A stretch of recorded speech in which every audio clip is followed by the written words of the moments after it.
नमस्कार साथियों, ultra smart academy Udaipur में आप सभी का हार्दिक स्वागत अभिनंदन।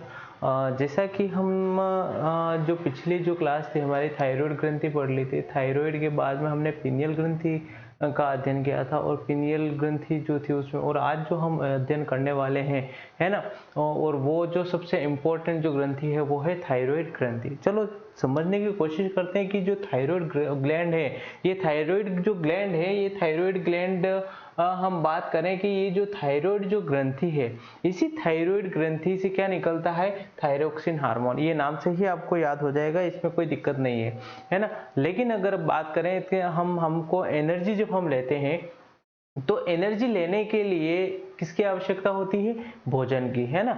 वो हम किसी भी रूप में लें, लेकिन भोजन की आवश्यकता एनर्जी के लिए पड़ती ही है ना। ये हमें ध्यान रखना है। और हम बात करें कि जब हम भोजन लेंगे तो भोजन जो होता है वो हम किस रूप में लेंगे, जैसे कि चपाती बनाएंगे, है ना, और सब्जी लेंगे उसके साथ में खाते हैं। तो जो चपाती होती है ना, वो किससे बनती है, आटे से। और आटे में हम, आपको ध्यान होगा तो क्या मिलाते हैं, नमक मिलाते हैं, है ना। तो और वो जो नमक होता है, उसी नमक के अंदर क्या पाया जाता है, उसी नमक के अंदर पाया जाता है आयोडीन। स्टूडेंट, मतलब हम बात करें कि फूड जो हम लेते हैं, जो रोटी होती है, उसी रोटी, ये जो रोटी होती है वो किससे बनती है, आटे से बनती है। और आटे में क्या होता है, नमक, है ना। नमक मिलाते हैं, और जो नमक होता है इसी में क्या होता है, आयोडीन। तो हमने यही को समझने की कोशिश की है कि आयोडीन किस में मिलता है। तो आयोडीन किस में है, नमक, नमक से हम प्राप्त कर रहे हैं ना। मतलब आयोडीन का स्रोत क्या हो जाएगा, नमक। अगर हम बात करें कि जो ये आयोडीन है ना, ये क्या होता है कि ये जो यहाँ से, है ना, जो ये थायराइड जो ग्लैंड है, इस थायराइड ग्लैंड में कौन सा एक वर्णक होता है, थायरोनिन, है ना। ये जो थायरोनिन होता है, इस आयोडीन के साथ में बाइंडअप होता है, और बाइंडअप होने के बाद में क्या बना देता है, अगर तीन मॉलिक्यूल अगर बाइंडअप हो रहे हैं किसके साथ में, थायरोनिन के साथ में, तो ट्राई आयोडो थायरोनिन बनेगा, जिसे हम T3 के नाम से जानते हैं स्टूडेंट।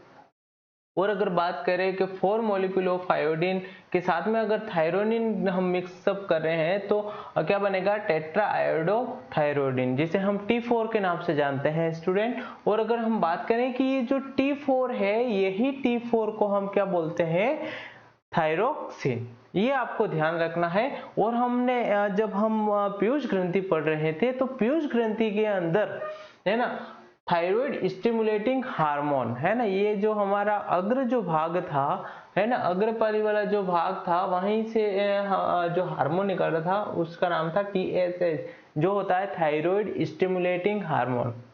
ये क्या करेगा, जो आपकी थायराइड है उसको स्टिमुलेट करने का कार्य करेगा, जो थायराइड ग्रंथि है उसको सक्रिय करने का कार्य करेगा, है ना। तो ये जो थायराइड स्टिमुलेटिंग जो हार्मोन है, कहां पर कार्य कर रहा है, थायराइड ग्रंथि के अंदर, है ना। समझ में आएगी बात, तो ये आपको समझना है। और हम बात करें कि ये क्या है, हमारे ब्लड वेसल्स है, और ब्लड वेसल्स के अंदर जो T4 जो सेल्स होती है वो उपस्थित होती है। और यहाँ से स्टूडेंट एक बहुत ही महत्वपूर्ण जो हम बात कर सकते हैं कि बहुत ही महत्वपूर्ण जो क्वेश्चन है वो कॉम्पिटिटिव एग्जाम्स में पूछा जाता है, और वो है कि आयोडीन की कमी से, आयोडीन की कमी से होने वाला रोग, है ना, कौन सा है। निम्नलिखित में 4 ऑप्शन दे देंगे, है ना, और चारों ऑप्शन में आपको कौन सा ऑप्शन सही करना है, तो गेंगा रोग, है ना। तो आयोडीन की जो कमी से होने वाला जो रोग है उसको हम क्या बोलते हैं, गेंगा। स्टूडेंट, ये आपको ध्यान रखना है। तो हमने आज यहाँ पर सबसे अच्छी जो बात हमने यहाँ पर की है कि ये जो पिट्यूटरी जो ग्लैंड है, इससे निकलने वाला जो थायराइड स्टिमुलेटिंग जो हार्मोन है, जिसे हम TSH के नाम से जानते हैं, और ये क्या करता है, यहाँ जो श्वास नली है, यहाँ पर बीच में क्या पाया जाता है, थायराइड ग्रंथि है। और इस थायराइड ग्रंथि को कौन एक्टिवेट करता है, कौन स्टिमुलेट करता है, ये करता है TSH हार्मोन, है ना। इसको स्टिमुलेट करेगा, है ना। और स्टिमुलेट करने के बाद में क्या करेगा, स्टिमुलेट करने के बाद में क्या करेगा, टेट्रा थायरोनिन बनाएगा, है ना, टेट्रा आयोडो थायरोनिन बनेगा, और ये थायरोक्सिन का सिक्रेशन करता है। स्टूडेंट, ये आपको विशेष रूप से ध्यान रखना है ना। और हम बात करें कि विज्ञान की भाषा के अंदर ट्राई का मतलब 3 और टेट्रा का मतलब 4, मतलब ट्राई शब्द आ रहा है, और आयोडीन, है ना, तो ट्राई आयोडीन मतलब 3 अणु, और टेट्रा आयोडीन मतलब 4 आयोडीन के अणु, है ना। तो ये आपको ध्यान रखना है स्टूडेंट, ये आपको ध्यान रखना है। और हम एक और चीज हम यहाँ पर जानने, हमने पिछली क्लास के अंदर भी चर्चा की थी, जो थायराइड जो ग्रंथि है, ये जो थायराइड ग्रंथि है, इस थायराइड ग्रंथि के साइड में पाए जाने वाली, मतलब साइंस के अंदर जो शब्द लेते हैं साइड के लिए, वो पैरा है ना, मतलब थायराइड के साइड में पाए जाने वाली जो ग्रंथि है उसी को नाम हमने क्या दे दिया है, पैराथायराइड, है ना। तो पैराथायराइड नाम भी क्यों इसका रखा गया है, ये भी हमने यहाँ पर समझ लिया है स्टूडेंट। तो ये आपको बहुत अच्छे तरीके से ये आपको समझ में आ गया होगा स्टूडेंट, है ना। तो अब आप क्या करेंगे कि इसको एक बार नोट डाउन करेंगे, इसके बाद में हम आगे की ओर बढ़ते हैं।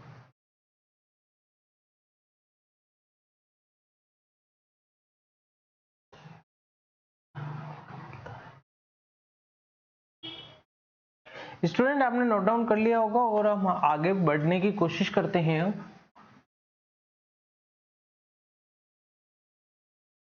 थायराइड ग्रंथि से कौन सा हार्मोन निकलता है, तो थायरोक्सिन हार्मोन निकलता है। थायरोक्सिन हार्मोन की कमी से कौन सा रोग होता है, तो थायरोक्सिन हार्मोन की कमी से होता है गेंगा रोग। ये आपको बिल्कुल भी नहीं भूलना है स्टूडेंट। अब हम नोट डाउन करेंगे कि थायराइड से थायरोक्सिन हार्मोन निकलता है। थायराइड से थायराइड ग्रंथि से थायरोक्सिन हार्मोन निकलता है। ये मोस्ट इंपॉर्टेंट है स्टूडेंट।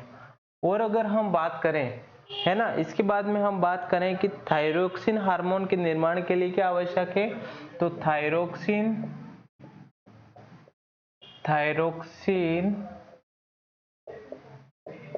हार्मोन के लिए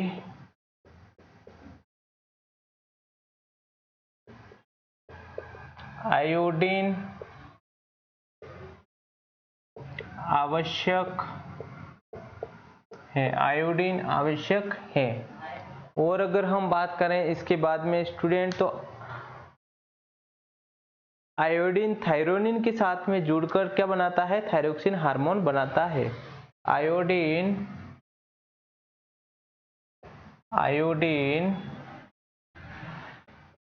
थायरोनिन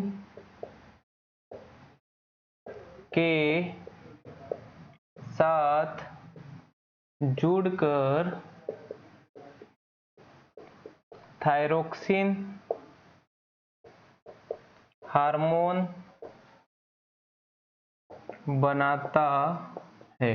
स्टूडेंट इसको आप नोट डाउन करेंगे, है ना। इसके बाद में हम जो नेक्स्ट पॉइंट लिखने वाले हैं वो है, जब आयोडीन थायरोनिन के साथ जुड़ता है, जब आयोडीन थायरोनिन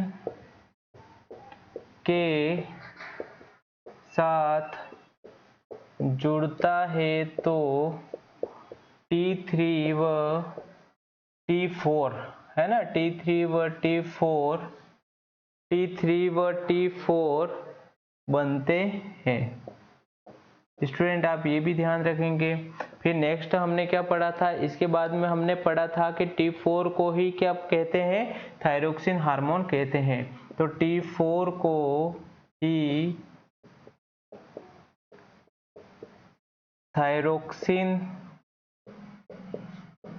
हार्मोन कहते हैं। स्टूडेंट ये आपको विशेष रूप से ध्यान रखना है। एक ये पढ़ा था हमने, और इसके बाद में हम बात करें कि पीयूष ग्रंथि से निकलने वाला, है ना, पीयूष ग्रंथि से निकलने वाला TSH हार्मोन, पीयूष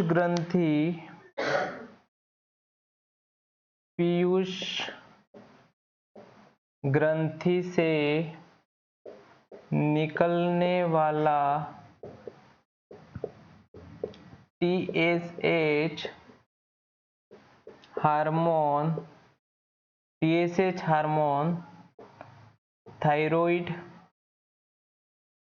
थायराइड ग्रंथि, है ना, थायराइड ग्रंथि को थायराइड ग्रंथि को एक्टिवेट सक्रिय कर देता है। स्टूडेंट ये मोस्ट इम्पोर्टेंट है, ये आप उतारेंगे एक बार। इसीलिए इस हार्मोन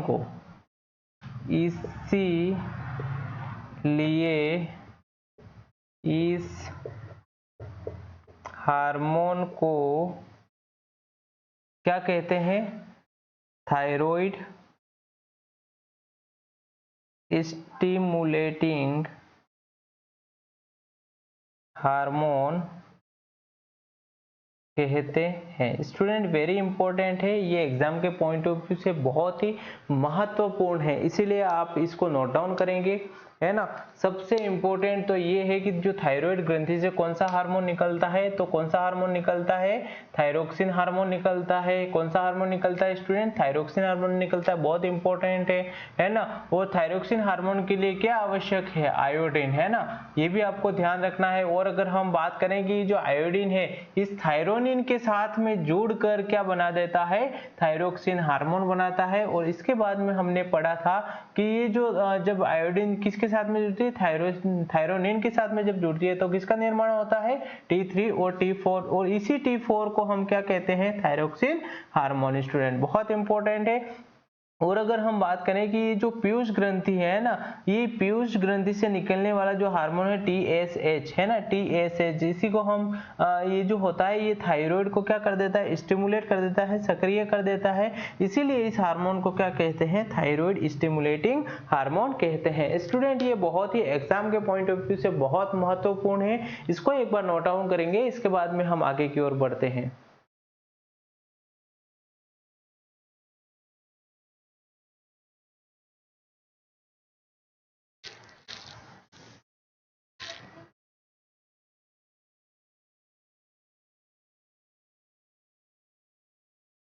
स्टूडेंट आपने नोट डाउन कर लिया होगा, हम आगे की ओर बढ़ते हैं।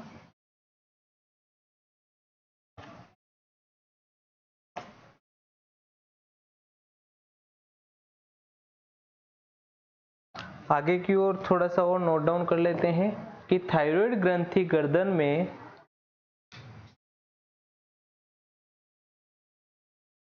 थायराइड ग्रंथि गर्दन में श्वास नली के ऊपर और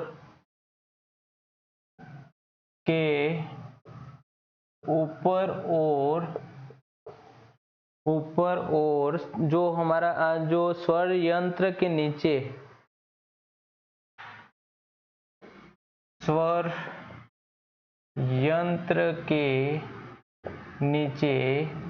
यंत्र के नीचे नली के आकार की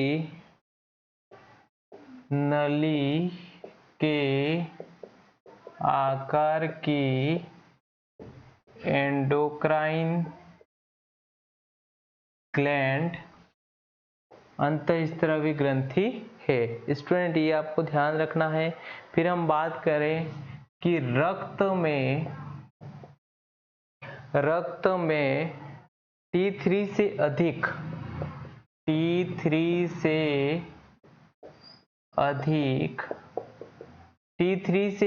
T4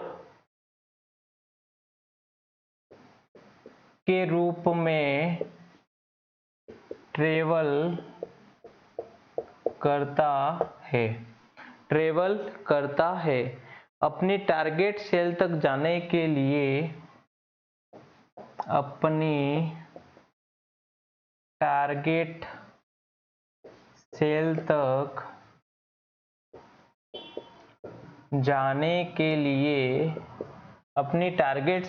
जाने के लिए बाद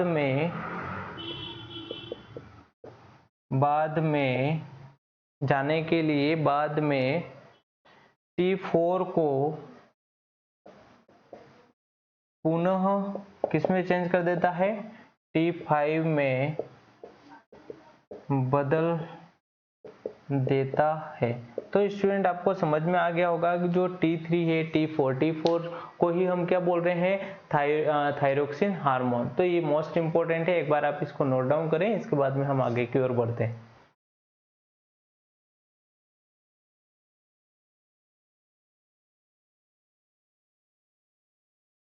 तो स्टूडेंट हम देख रहे थे, जिसे हम बात करें कि आपने वो सारी चीजें नोट करके और अब हम यहाँ पर पहुंचे।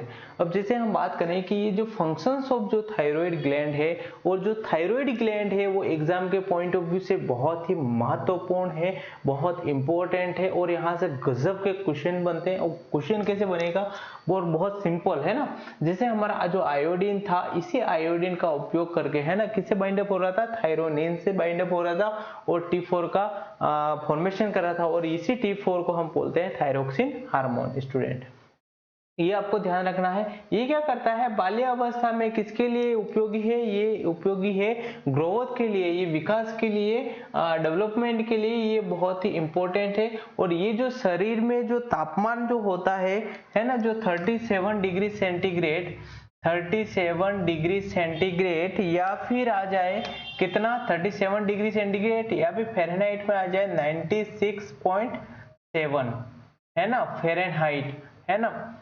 तो ये शरीर का जो तापमान है उसको क्या करता है, बैलेंस करके रखता है, नियंत्रित करके रखता है। स्टूडेंट बहुत इंपॉर्टेंट है ना, ये एग्जाम में पूछ सकते हैं। और बात करेंगे ये आधारीय जो उपापचय जो दर है, जो मेटाबॉलिक जो दर है, उसको भी क्या करके रखता है, कंट्रोल करके रखता है स्टूडेंट। और बात करें कि ये क्या करता है, जो भी माइटोकॉन्ड्रिया की जो सेल्स होती है ना, तो उसकी जो संख्या होती है उसको क्या कर देता है, वो इंक्रीज कर देता है। कौन, थायरोक्सिन हार्मोन, है ना। हम बात करें कि ये क्या करता है, और ये जो शरीर में कंकालीय वृद्धि करता है। हम बात करें स्टूडेंट की, हम दो चीजें उपयोग में लेंगे, एक लेंगे हाइपर और एक होता है, हाइपर के बाद में एक होता है हाइपो, है ना। हाइपर का मतलब अधिक और हाइपो का मतलब कम, है ना।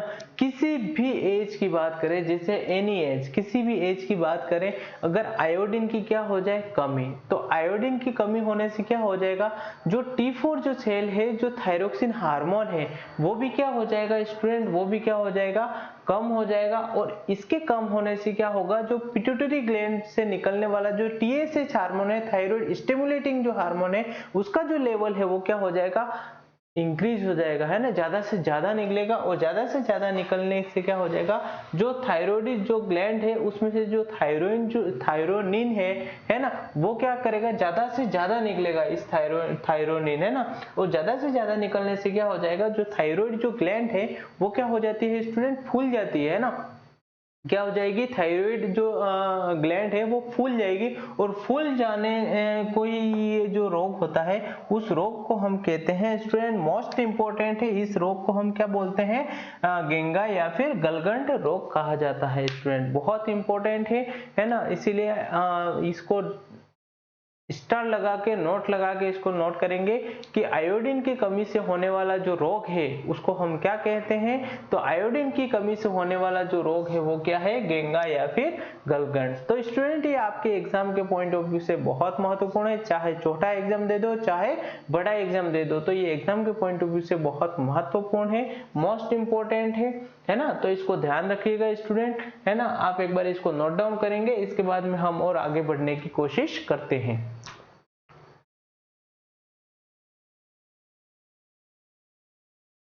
स्टूडेंट्स आपने नोट डाउन कर लिया होगा, हम आगे की ओर बढ़ते हैं अब, है ना। और हम कुछ चीजें समझने की ट्राई करते हैं, सीखते हैं कुछ चीजें साइंस में जो बहुत ही इंटरेस्टिंग रहती है ना। अब जैसे एक और चीज हम नोट डाउन करेंगे, जैसे हमने यहाँ पर लिखा था उसको सिस्टमेटिक वे में नोट डाउन कर लेते हैं। पहाड़ी क्षेत्रों में, पहाड़ी क्षेत्रों में सामान्यतः गेंगा होता है। पहाड़ी क्षेत्रों में सामान्यतः गेंगा होता है। क्योंकि पहाड़ी क्षेत्रों में आयोडीन, क्योंकि पहाड़ी क्षेत्रों में आयोडीन पहाड़ी क्षेत्रों में आयोडीन की कमी होती है। स्टूडेंट नेक्स्ट लाइन में लिखेंगे आयोडीन की कमी होने पर आयोडीन की कमी होने पर आयोडीन की कमी होने पर थायरोक्सिन हार्मोन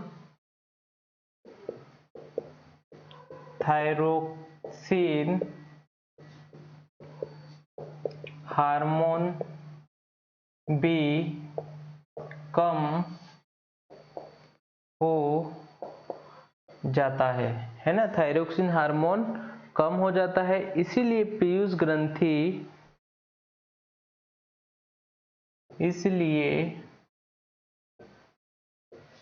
पीयूष ग्रंथि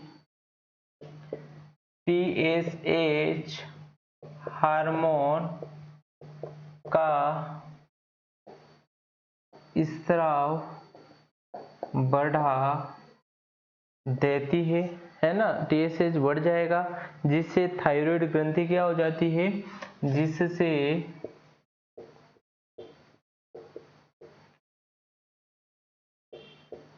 थायराइड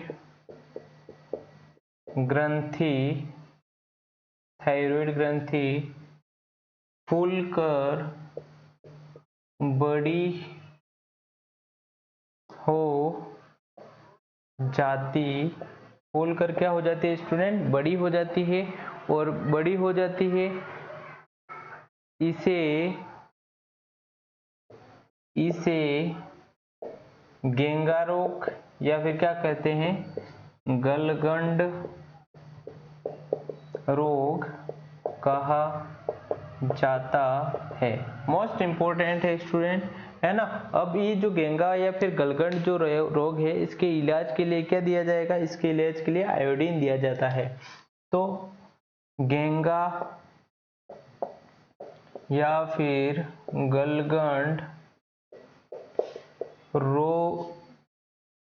गलगंड रोग के इलाज के लिए आयोडीन दिया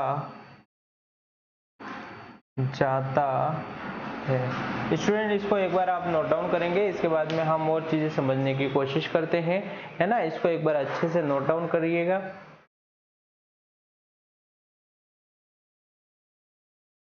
स्टूडेंट ने अपना नोट डाउन कर लिया होगा, हम आगे की ओर अब सीखने की कोशिश करते हैं सारी चीजें, है ना। अगर स्टूडेंट आपको ध्यान रखना है कि आयोडीन की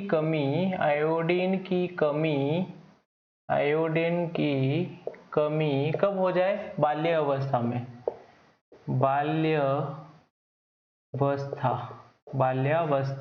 में हो जाए तो कौन सा रोग होता है स्टूडेंट, तो रोग होता है जड़ मानवता, है ना, मंदबुद्धि, जड़, है ना। क्या लिखेंगे आप, वो लिखेंगे मंदबुद्धि, है ना, जिसको हम जड़ मानवता भी कहते हैं, है ना। तो जड़वामनता,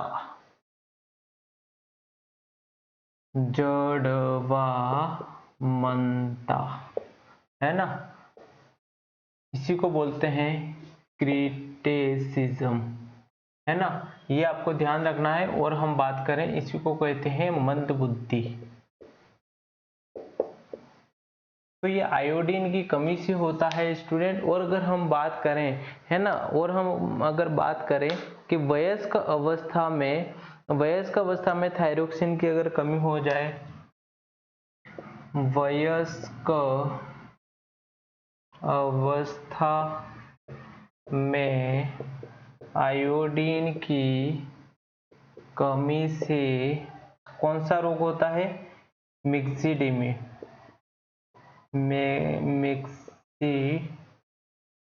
है ना। इसकी स्पेलिंग स्टूडेंट आपको ध्यान रखनी है, इसकी स्पेलिंग क्या हो जाएगा,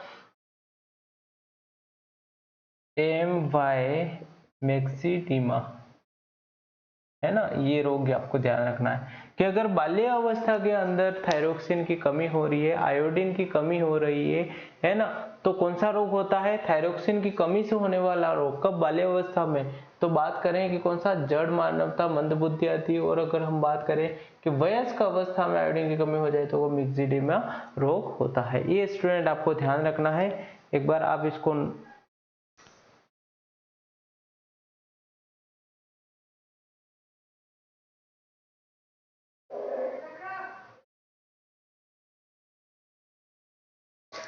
तो स्टूडेंट आपको, अब हम देख रहे हैं यहाँ पर कि जो शुरुआत जो हम करने जा रहे हैं, और वो शुरुआत करने जा रहे हैं पैराथायरॉयड हार्मोन। और मैंने ये समझाया था कि पैराथायरॉयड हार्मोन क्या होता है।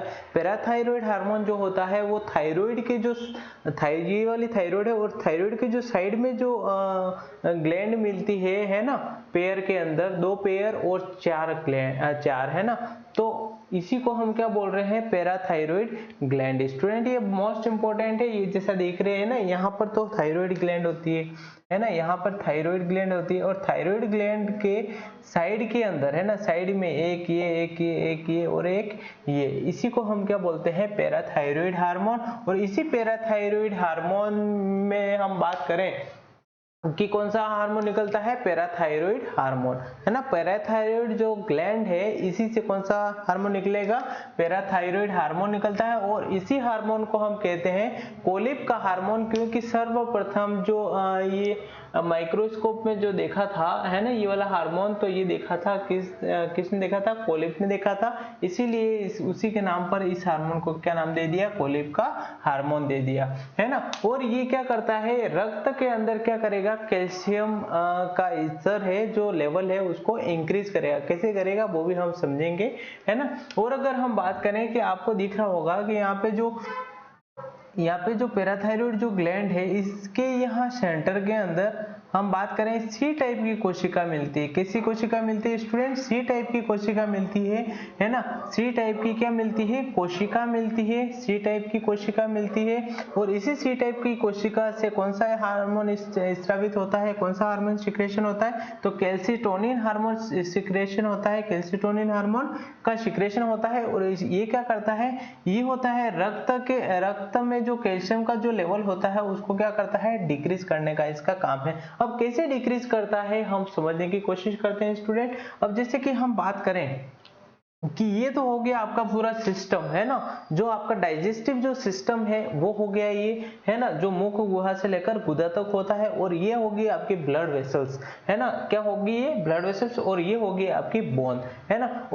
अगर हम बात करें कि हम कोई भी भोजन खाएंगे, हम कोई भी भोजन नहीं, मतलब ऐसा भोजन जिसमें कैल्शियम प्रेजेंट हो, है ना, ऐसा भोजन हम खाएंगे। जैसे हम बात करें दूध, बात करें अंडे की बात करें, तो उसका हम सेवन करेंगे। और सेवन करने से क्या होगा कि ये जो कैल्शियम है, ये कहाँ पर आ जाएगा, ये आ जाएगा हमारा स्टोमक के अंदर। और स्टोमक से जो ये हार्मोन है, ये जो कैल्शियम है, ये स्टोमक से कहां पर आ जाएगा, ये आ जाएगा ब्लड में आ जाएगा। कहां पर आ जाएगा, चलो यहाँ पर ब्लड में आ गया, ये कैल्शियम कहां पर आ गया, ब्लड में। अब ये वाला जो हार्मोन है, कौन सा हार्मोन, हम बात करें कैल्सिटोनिन हार्मोन। कौन सा हार्मोन स्टूडेंट, कैल्सिटोनिन हार्मोन। और इस कैल्सिटोनिन हार्मोन का कार्य क्या है, जो ब्लड वेसल्स के अंदर जो कैल्शियम है, उस कैल्शियम को कहां पर लेके जाना, उस कैल्शियम को यहाँ बोन के अंदर लेके जाना, इसका मुख्य कार्य है। तो हम बात करें कि यहाँ पर जो ब्लड वेसल्स है जो है ना, तो यहाँ से क्या करेगा, ये कैल्शियम को निकालता जाएगा। तो क्या हो जाएगा, कैल्शियम की कमी। मतलब हम बात करें रक्त में क्या हो जाएगी, कैल्सिटोनिन, है ना, कैल्सिटोनिन से क्या हो रहा था, रक्त में कैल्शियम की कमी हो रही थी। क्लियर स्टूडेंट, यहाँ तक आपको समझ में आ गया होगा। फिर हम बात करें कि ये आपकी बोन है ना। अब क्या कर रहा है, ये जो पैराथायरॉयड जो हार्मोन है, ये क्या कर रहा है, यहाँ पर जो कैल्शियम है, जितना लेना था उसको ले लिया, है ना, कैल्शियम एक टाइम पे आ गया। और हम बात करें कि कुछ एक्स्ट्रा कैल्शियम भी वहां पर चले जाएगा। और एक्स्ट्रा जो कैल्शियम है ना, उसको वापस से कहां पर लेके आते हैं, यहाँ पे इसका कैल्शियम, एक्स्ट्रा कैल्शियम का कोई काम नहीं, तो इसको यहाँ से वापस ब्लड वेसल्स के अंदर लाने का जो कार्य है, वो करता है पैराथायरॉयड हार्मोन। पैराथायरॉयड हार्मोन, है ना।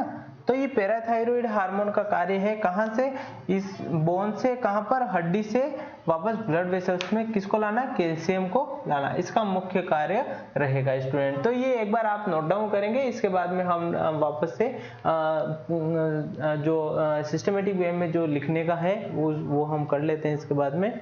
स्टूडेंट एक बार आप इसको नोट डाउन कर लें। स्टूडेंट्स आपने नोट डाउन कर लिया होगा, नोट डाउन कर लिया होगा। अब हम आगे की ओर बढ़ते हैं, अब कुछ चीजें लिख देते हैं, जैसे कैल्शियम के कार्य क्या क्या है ना। कैल्शियम के कार्य,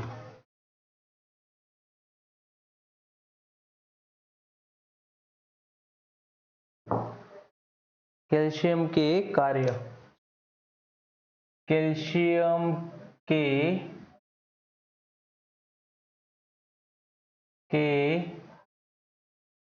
कार्य, सबसे जो पहला कार्य ये हो जाएगा कि इसका पहला कार्य ये है कि हड्डियों को मजबूत बनाना, हड्डियों को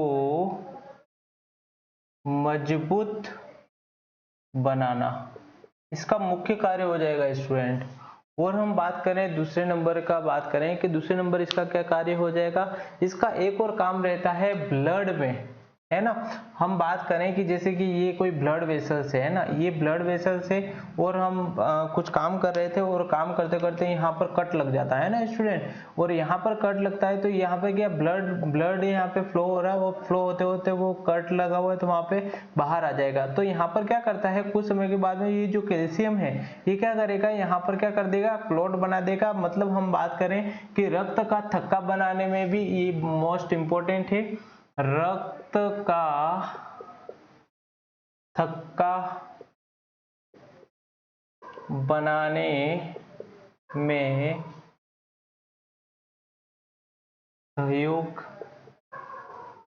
करता है, मोस्ट इंपॉर्टेंट है स्टूडेंट, है ना। और कार्य क्या हो जाएगा, तीसरे नंबर की बात करें तो तीसरे नंबर पे जो कार्य हो जाएगा, है ना, तो मसल्स में जो कॉन्ट्रैक्शन होता है, जो संकुचन होता है ना, तो मसल्स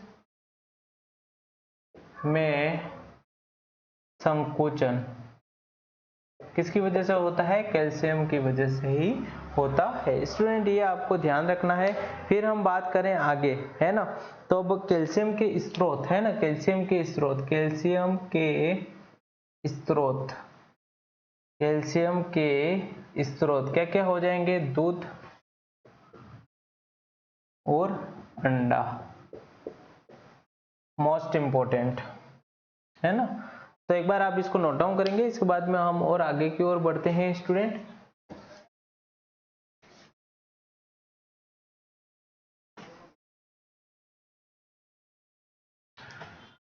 जो पैराथायरॉइड जो हार्मोन था उसी में लिखेंगे, थायराइड ग्रंथि में अनेक, थायराइड ग्रंथि में, है ना, जो थायराइड जो ग्रंथि है ना, जो थायराइड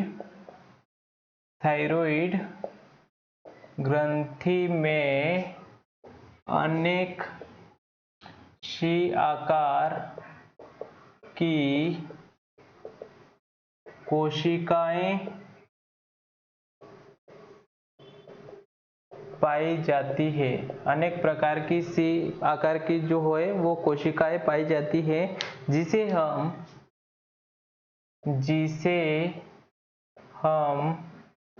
सी कोशिका भी कहते हैं, सी कोशिका भी कहते हैं। यह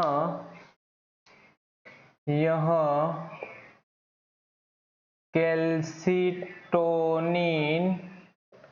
हार्मोन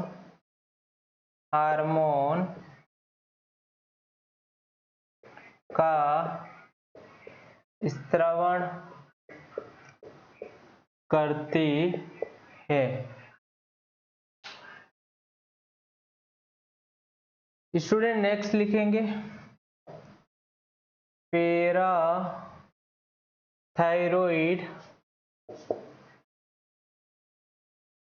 पैराथायरॉइड जो ग्रंथि है ना, पैराथायरॉइड ग्रंथि से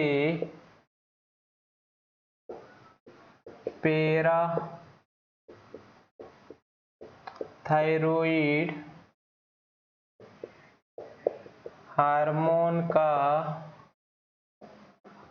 स्त्रवण होता है। ये मोस्ट इम्पोर्टेंट है स्टूडेंट। फिर हम इसके बाद में बात करें कि कैल्सिटोनिन हार्मोन कैल्शियम को रक्त से हड्डियों में लेके जाता है। कैल्सिटोनिन हार्मोन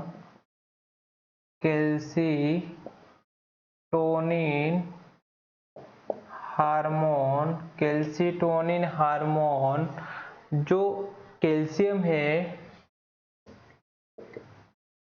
कैल्शियम को रक्त से हड्डियों में लेके जाता है स्टूडेंट। ये मोस्ट इम्पोर्टेंट है। कहाँ पर लेके जाता है? हड्डियों में लेके जाता है। जबकि पैराथायरॉइड हार्मोन क्या करता है? पैराथायरॉइड हार्मोन कैल्शियम को हड्डियों से रक्त में लेकर आता है। स्टूडेंट इसको आप ध्यान रखेंगे, मोस्ट इम्पोर्टेंट है। इस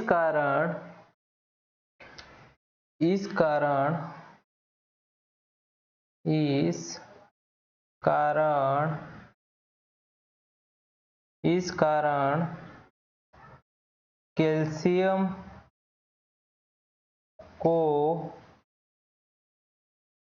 बैलेंस बनाने में अपनी अहम भूमिका निभाते हैं। तो स्टूडेंट ये आपको मोस्ट इम्पोर्टेंट है, ये ध्यान रखना है कि जो थायराइड जो ग्रंथि है, इस थायराइड ग्रंथि में किसी आकार की कोशिकाएं पाई जाती है, सी आकार की कोशिकाएं पाई जाती है, जिसे हम सी कोशिका ही कहते हैं। और इस सी कोशिका से जो हार्मोन निकलता है वो हार्मोन मोस्ट इम्पोर्टेंट है, कैल्सिटोनिन हार्मोन निकलता है। तो हम बात करें कि थायराइड पैराथायरॉइड जो ग्रंथि है, इस पैराथायरॉइड ग्रंथि से कौन कौन सा हार्मोन निकलता है? तो एक तो कैल्सिटोनिन हार्मोन निकलता है, और हम बात करें पैराथायरॉइड ग्रंथि से ही एक कौन सा निकल रहा है? पैराथायरॉइड हार्मोन निकल रहा है ना। और हम बात करें कि ये कैल्सिटोनिन हार्मोन है, उसका कार्य है कि जो भी कैल्शियम है कैल्शियम उसको रक्त से कहां पर लेके जाना? हड्डियों में लेके जाना, इसका मुख्य कार्य हो जाएगा। और बात करें इसके विपरीत पैराथायरॉइड हार्मोन का, क्या हो जाएगा? जो कैल्शियम में जो कैल्शियम है वो हड्डियों में जितना एक्स्ट्रा कैल्शियम है उसको वापस कहां पर लेकर आना? रक्त में लेकर आना, इसका मुख्य कार्य है। मतलब ये क्या बात करें कि ये जो कैल्शियम है उसको बॉडी के अंदर क्या करता है? बैलेंस बनाकर रखता है स्टूडेंट। ये आपको विशेष करके ध्यान रखना है। तो आज हमने जो पढ़ा है वो बहुत ही इंपॉर्टेंट थायराइड और जो पैराथायरॉइड जो ग्लैंड होती है उसके बारे में हमने अध्ययन किया है स्टूडेंट, और मोस्ट इम्पोर्टेंट है। और यहाँ से एग्जाम में आपको 90% हम कह सकते हैं कि यहाँ से क्वेश्चन आने की संभावना पूरी की पूरी रहती है ना। कोई भी कॉम्पिटिटिव एग्जाम उठा के देख लीजिए, वहाँ यहाँ से क्वेश्चन हमेशा आता ही है ना। तो अभी तक जिसने भी चैनल सब्सक्राइब नहीं किया है वो सब्सक्राइब करिए, शेयर कीजिए, चैनल को ज़्यादा से ज़्यादा फैलाइए, क्योंकि यहाँ पर जो मोस्ट इम्पोर्टेंट जो हमारा जो यहाँ पर क्लासेस चल रही है ना, वो बहुत ही इम्पोर्टेंट क्लासेस है ना। तो हम बात करें कि जो भी क्लासेस हैं वो रेगुलरली आपको मिलेगी, है ना। तो आप ज़्यादा से ज़्यादा जुड़िए। तो ये बहुत ही आपके लिए बहुत आने वाले जो समय जितने भी कॉम्पिटिटिव एग्जाम है उसमें बहुत ही आपको फायदा करने वाले है ये स्टूडेंट, है ना। तो आज की क्लास हम यहीं तक रखते हैं। धन्यवाद। जय हिंद, जय भारत।